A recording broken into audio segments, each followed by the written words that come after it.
Welcome to the GMAT Strategy Podcast. You're here because you believe there's a better way to study for the GMAT, and so do I. I created the GMAT strategy to maximize your results and minimize your efforts so you can get to the fun parts about business school and life as quickly as possible. My name is Isaac Puglia, and I've been teaching GMAT classes and tutoring privately for the GMAT for over 6 years, and I personally have achieved a 99th percentile score on an official GMAT exam and helped hundreds of students get into the business schools of their choice. I'm excited to be a part of your MBA journey since I think the world can benefit from the best possible business leaders that we can find. And if this show is bringing you value, please share it with your friends and family who are studying for the GMAT so that together we can make this process as easy and painless for as many people as we possibly can. Let's go. Today, we're going to be talking about how to start your GMAT studies. And I probably don't have to explain that on a long and intense journey like studying for the GMAT, starting off on the right path can be a huge benefit and cut months off your study time, especially when it's compounded over time. So I want to get right into this, and I'm very hopeful that this episode in particular, if you're just starting out with your GMAT studies, is going to make a huge difference for you. First thing we should discuss in talking about starting your GMAT studies is what materials you're going to use.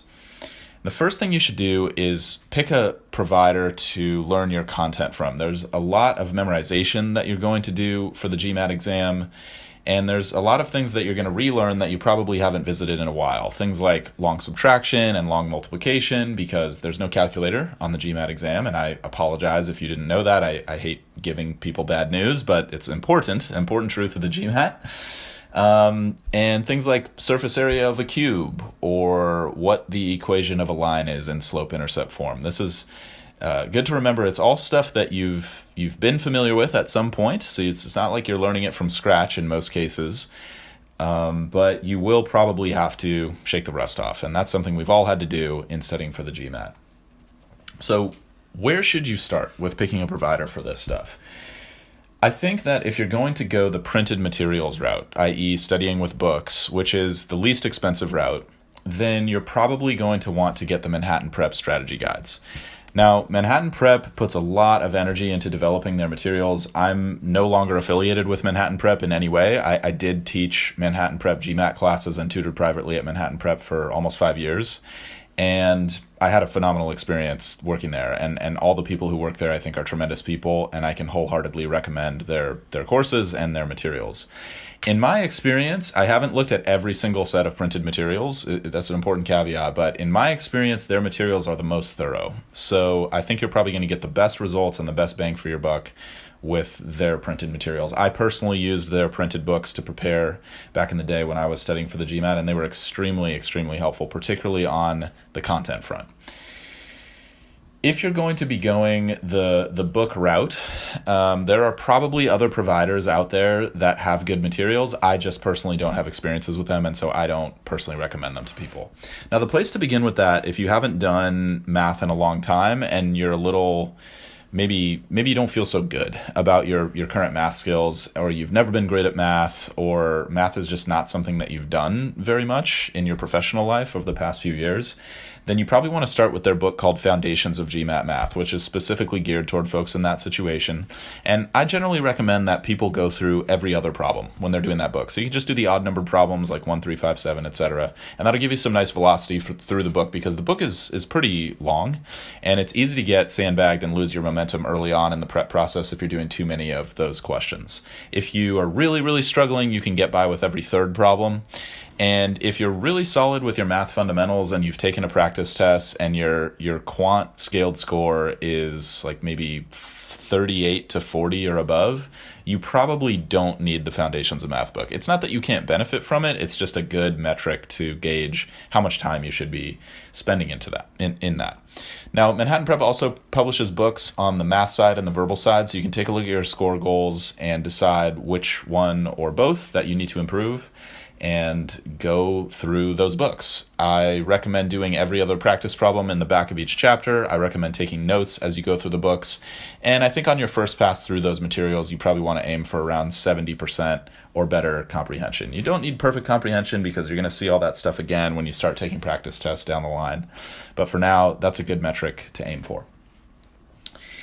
If you have a little bit more money to spend, it might be worth considering, in addition to the books or instead of the books, getting a digital class. That's sort of like the next tier up in terms of cost and perhaps ease, depending on your learning style.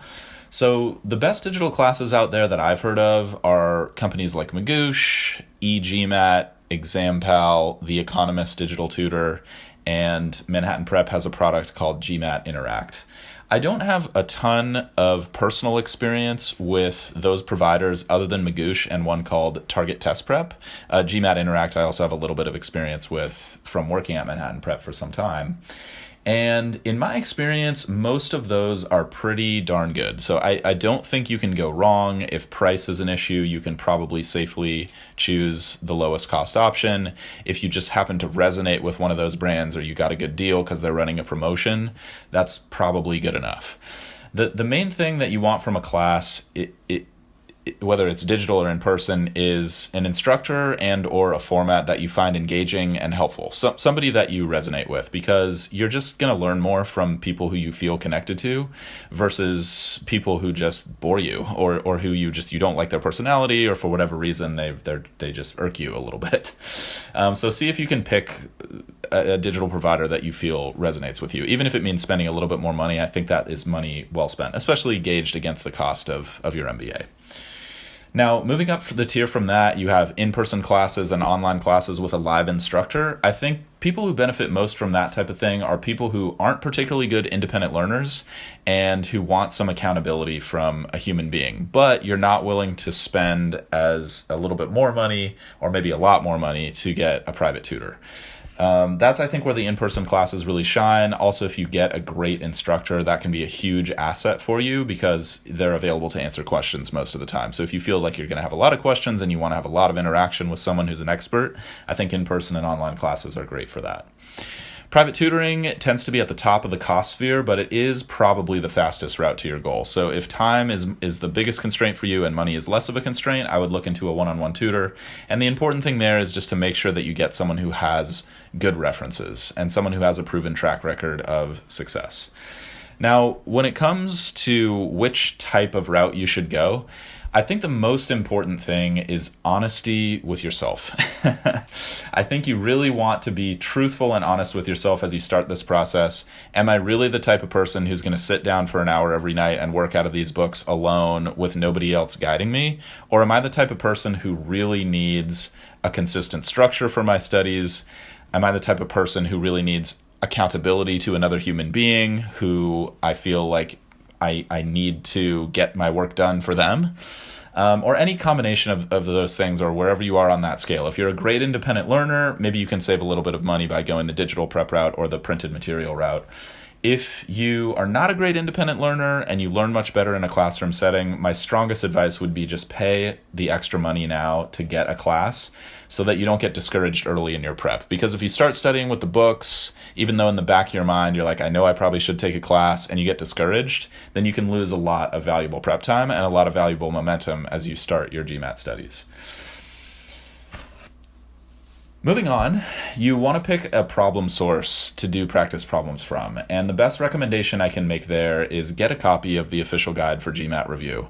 That book changes pretty slowly year over year. Every year they do publish a new copy, but there's only about 30% maximum new problems per edition, and keep in mind that 2/3 of those problems are going to be easy and medium, and so might not be particularly valuable in your prep. So if you can save a little bit of money by getting an older edition, I think anything after the 15th edition is probably fine for today's test. I think before that, you're taking kind of a risk on the verbal section because things do change over time.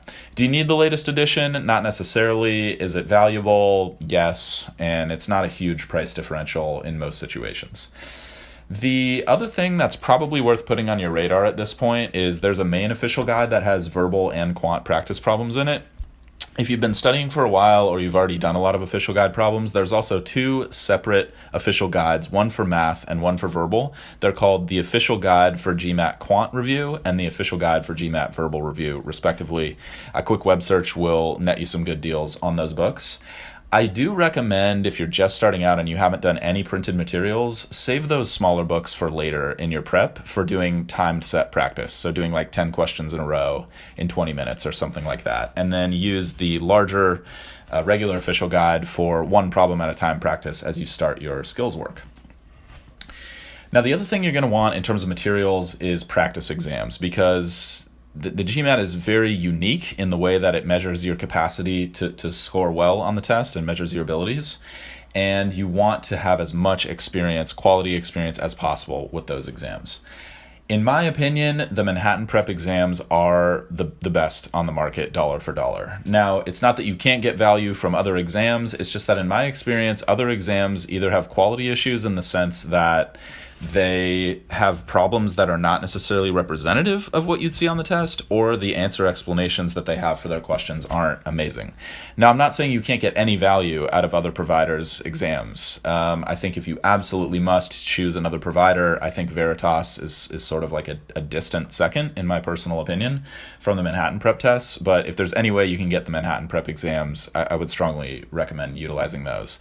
Now, the first reason for that is realism, but the second reason for that is also they have very robust analysis features that are very good for identifying your strengths and weaknesses. Those are called assessment reports, and once you get the exams, you can access those pretty easily from the same page that you would go to take a practice test. You can actually get a free test from Manhattan just by giving them your email address, so that's a good place to start if you haven't started your studies yet. And the first thing that you should do is take a practice test. Even though that's scary, even though it's probably not going to go super well, if you want to be as efficient as possible, you absolutely must know where you're starting on the math side and where you're starting on the verbal side. Otherwise, it will basically be impossible for you to optimize your preparation and have the right mix of study time in each section. Now, once you take that first practice test, you want to look at your goal math score and your goal verbal score, and you want to figure out how far you are from each one. And if you're twice as far away from your math score, then you want to do twice as much math study and half as much verbal study. If your verbal score is already high enough and you only need math, then you only want to study the math stuff. So that stuff can be kind of obvious, but a lot of people miss that when they're starting their prep. So I do feel compelled to mention that to you. The other source of tests that you're going to want to use are the ones from MBA.com, and that's the only source of official practice tests that use the real GMAT scoring algorithm. Now, a couple words about the MBA.com exams. First, there's 2 that you can get for free, and there are, I believe, as of now, 4 more that you can purchase for relatively low cost. I don't know the exact number, but I think it's like $50 for each set of 2. And the MBA.com tests, being brutally honest with you, are a little buggy sometimes. So sometimes the platform itself is a little buggy, and it can be a little wonky when you're taking the test. You might get logged out unexpectedly, stuff like that. So if anyone from MBA.com is listening to this, please ask your customers for feedback on your practice exams, and please invest in making those as seamless as possible. The other thing with the MBA.com exams is even though they use the real scoring algorithm, they don't have great analysis features. So you're probably not going to want to use those super early in your prep process because they're not great for identifying your strengths and weaknesses. You're probably going to want to use the MBA.com exams later in your preparation when you've already had a chance to build your content knowledge up and you're getting closer to your official GMAT, because that'll be the best realistic score indicator, but they're not the best for identifying your strengths and weaknesses and trying to get to the next level from wherever you are.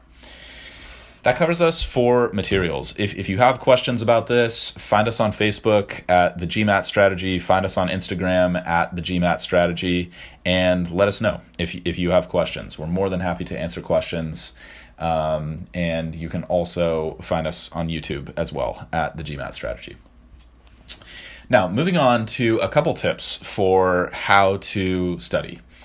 First thing I'd recommend that's seems small, but it is actually important, and I see a lot of people make this mistake and results in pain later on, is start now doing your scratch work and your figuring for math questions and verbal questions on a separate sheet of paper. Don't do it in the actual book. Don't use the printed questions that are in the book to do your scratch work or to do your answer choice eliminations, because you're not going to be able to do that on the real exam. If you didn't know that the GMAT is on a computer, it's extremely important that you realize that, and you're going to have separate scratch paper while you're in the GMAT exam. And if you're not used to that, it can really, really throw you off. So don't get in the habit of underlining things on the math section or the verbal section while you're reading questions, because you're not going to be able to do that on the test. So you might as well just start now with doing your figuring and writing down what's given and asked and doing your algebra and your answer choice eliminations, etc., on a separate sheet of paper.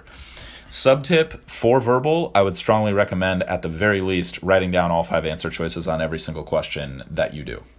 That tends to offload how much you need to hold in your working memory, and over the course of a 4-hour exam, that drag can really add up both ways. So if you're holding all this stuff in your head, you'll probably get fatigued faster, versus if you have good scratch work habits and you're used to offloading that processing power to your scratch work, it's going to help tremendously over the course of a 4-hour exam.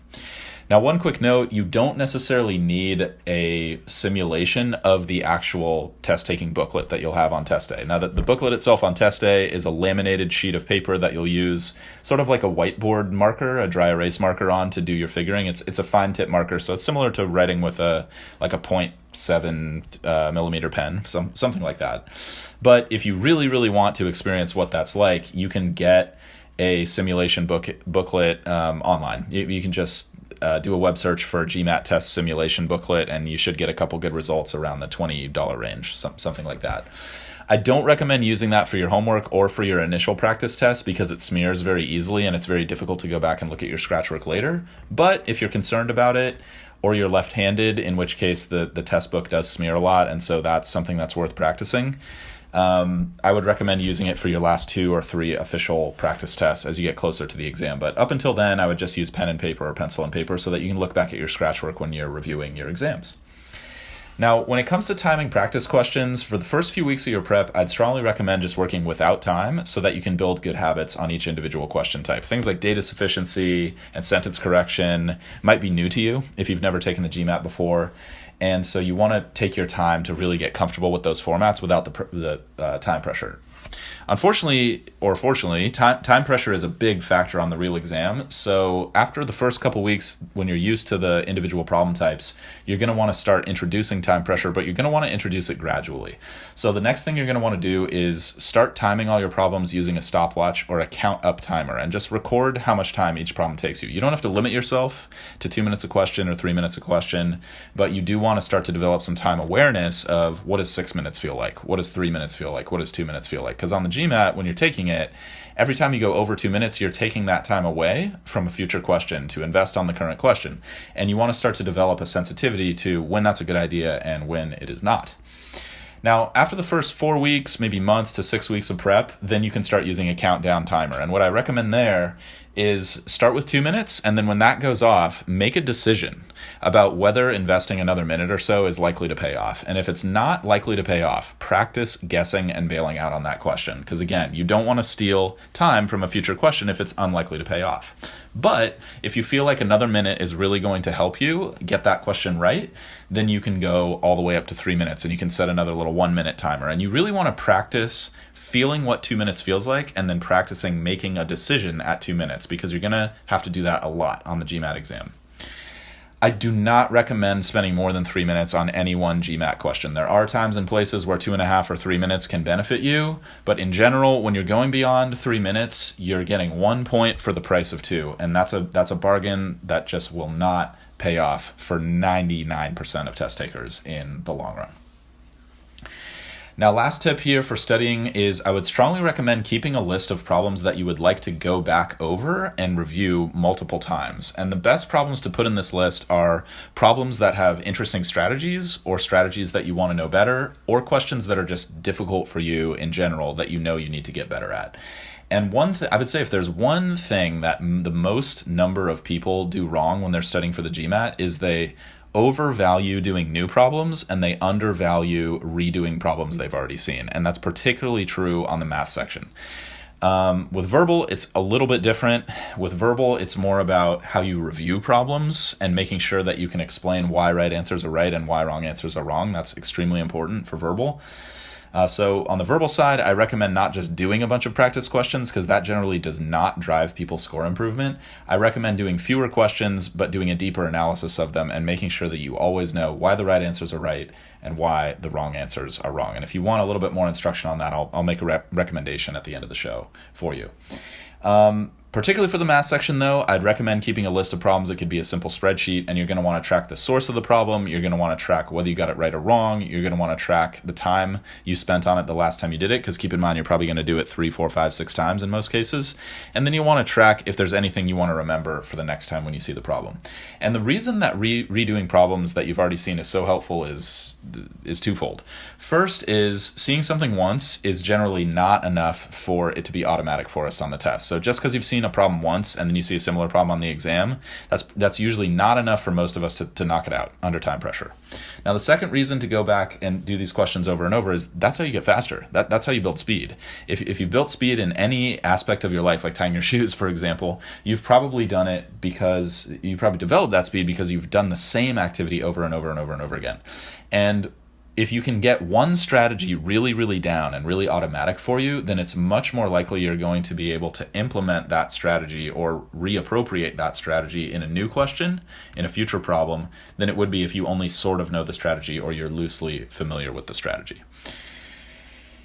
As far as where to go from there, it's important and valuable to set up a regular schedule for your GMAT studies. And this is a place where a lot of people really fall off.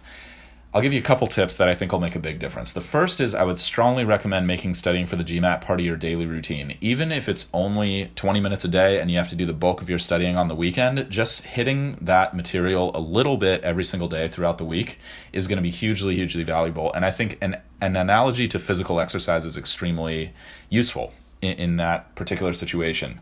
So for most of us, going to the gym 1 hour a day, 6 days a week is going to get us vastly better results hour by hour than going to the gym 1 day a week for 6 hours. And your brain works roughly similar to that. Now, the one thing I'll say is if you're in a really demanding profession or you just have a lot of responsibilities and you really only have 4 hours a day to study on Saturday and that's all you've got, that is way better than zero. And I would recommend leveraging that. But if there is any physical possible way that you can spread that out more throughout the week, I would strongly recommend doing that because you will need more total study hours if you're like most people if you batch your study mostly on the weekends. So consistency is the key. Now that is my second point, which is that without staying consistent, it's extremely, extremely difficult to make gains in your GMAT score. And it's just like building strength or building physical fitness. Again, that's a great analogy. And the main thing that you want to do at the beginning of your GMAT studies is set realistic goals. What can you really commit to on a day in, day out basis that you know you're going to be able to do and you know you're going to be able to do over a 2, 3, 4, 5, 6 month period, which is often the time stretch that most people need to really do well on this thing and get their prep done right the first time without having to go back and redo it. And I would strongly recommend doing that, by the way. I think doing this once the right way is the best way to do it. And it's very painful if you don't get good results the first time around and then you have to revisit a class or revisit a tutor later down. But if you have to do that, then do what you have to do to reach your goals. That's my opinion. Now, realistically, if you can commit 20 minutes a day, commit that 20 minutes a day and stick to it no matter what. Unless you're just deathly ill, obviously, then health is the number one priority. But if you can do an hour a day, that's great. If you can do 3 hours a day, you might want to consider that a focused 2 hours, or if you think you can max out at 2 hours, a focused 90 minutes might actually get you farther. And then prioritizing sleep is extremely, extremely important. So just like physical exercise, you do not get stronger while you're working out. While you're working out, you're stressing your body, you're breaking the muscles down.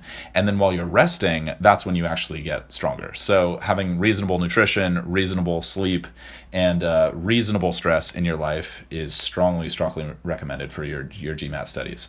Now, everything falls by the wayside if you have consistency. So staying consistent, no matter what, is extremely, extremely important. So stick to a regular schedule and be honest with yourself about what you can commit to and stick to over a long period of time. Now, the last thing I'll say about that is you're probably going to go through an emotional roller coaster on your GMAT studies. Some weeks are going to be amazing. Some practice tests are going to be amazing. Some weeks are going to be terrible. It's going to be very difficult to study. You might get promoted at work, or you might have family troubles, personal troubles. Everybody goes through that stuff when they're studying for the GMAT. And it's okay if some weeks are better than others and some weeks are worse than others. You should expect that, you should embrace that, and you should not let the highs get to you too much, and you should not let the lows get to you too much. It's totally okay to be high sometimes, totally okay to be low other times, but you want to expect that there's going to be highs and lows, and you want to commit to the process and stay consistent anyway. Now, sort of in line with that, I'll close by giving you some tips for how to stay motivated, because most of us are going to have to study. In reality, most people are going to end up studying about 50 to 100% longer than they would like to, or than they predict it will take them. So for example, when I was studying for the GMAT back in the day, I was like, 3-4 months, I'll knock this out. It took me about 8 months, okay? And I'm not necessarily proud of that, but it's been really helpful because I learned a lot of the stuff to not do, and I'm happy to share that with people now. But here are a couple tips to stay motivated over a longer stretch of time. The first is make sure you write down your goal or concretize your goal in any way that works for you. If it's an image of a certain place you want to live, or a certain title that you want to have, or a certain type of contribution you want to make to the world, look at that image every time you study. If it's a certain salary number or some other type of personal, non-material goal, write it down and look at it every single time you study. If you have a North Star, if you know why you are putting yourself through this study process, it will be much, much easier to combat the low points of your studying. And the last tip I'll give there is just, again, be honest with yourself and pick something you really want. Why are you really doing this? You don't have to share this with anybody else. Nobody's going to judge you for your motivations. Maybe you're judging yourself. Maybe it's time to let that go and just be honest. What do I want from my MBA experience, and commit to creating that for yourself? This is one of the first steps, if not the first step, in manifesting that vision. And there's an inherent excitement in that you're going to want to hold on to as you weather the storm of GMAT preparation. Now, on that point of honesty, you're probably going to want to have some frank conversations with your friends, possibly the folks you live with if you have roommates or you share a living space. And if you have romantic partners or spouses, you're going to want to set expectations for how much you're going to be available and how much you're not going to be available, and also how big of a priority the GMAT is for you. And that's again about being honest with yourself. You might want to make a list of every priority you have or every commitment you have in your life and rank them in order of importance, and then put the GMAT in there wherever it slots. And then that way it becomes much, much easier to say yes to the things that are more important than the GMAT, and much easier to say no to the things that are less important to the GMAT. So just be honest with yourself. Is your taking your dog for a walk every day more important than the GMAT, or is it less important than the GMAT? That kind of thing can be a difficult decision, believe it or not. And there's all different kinds of versions of that decision. Should you go out on Friday night with your friends, or should you stay home and study? Now that brings me to my last tip for staying motivated over a long period of time, which is I would strongly recommend picking one weeknight and one weekend night that you do not have to study, and you can just take either an entire day off or an entire evening off from your GMAT studies and rest and relax, or work on other commitments that are also important and fulfilling for you. Like I said, most people's GMAT studies, they're going to take about 50 to 100% longer than you want them to, or than you plan. And if you have a little pressure release valve every single week, then you're going to be able to study for longer, you're going to be able to endure more lows, and you're going to be able to ride your highs a little bit better and get a great overall score. So once again, if this content is bringing you value, please let us know on our Facebook page, our Instagram page, and on YouTube. Reach out to us with success stories. Please post your success stories, post your trials and tribulations so that other people in the community can help, and share with your friends and family who are studying. My greatest hope is that this content will make your studies as easy and painless as possible. If you want more tips and strategies for optimizing your performance on the GMAT, head to thegmatstrategy.com and check out my free video on how to achieve your goal score in half the normal time and with half the normal effort. In the meantime, this is a weekly show, so please subscribe. And until next time, stay positive, stay consistent. I'll talk to you soon.